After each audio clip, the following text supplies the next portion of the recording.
আমাদের বাংলাদেশে সুন্নিদের আকীদা আর হিন্দুদের আকীদা হলো সমান। অর্থাৎ যারা নামধারী সুন্নি মাজার পূজারী, এদের আকীদা আর হিন্দুদের আকীদার মধ্যে কোনো পার্থক্য নাই। হিন্দুরা যেরকম তারা যা কবর পূজা করে, সুন্নিরা যেরকম বাংলাদেশে তারা মাজার পূজা করে।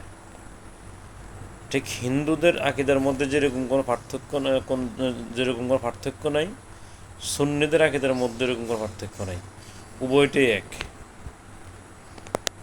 এরা নামে সুন্নি কামে সিন্নি। এদের মুখে থাকে গালিগালাজ, এদের না কোনো কোরআন শরীফ সহিহ আছে, না কোনো এলমে হাদিসের সঠিক জ্ঞান আছে, এদের কিছুই নেই। এদের থেকে আমাদের সাবধান থাকতে হবে। এই সমস্ত মাজারে পূজারীদের থেকে আমাদের দূরে থাকতে হবে। মাজার পূজারীরা এদের মেন মাজার হলো ব্যবসা। এরা ব্যবসার জন্যই মূলত মাজার দেয়। তো এই সমস্ত ব্যবসা হারাম, এদের থেকে দূরে থাকতে হবে। সুন্নিদের থেকে দূরে থাকতে হবে।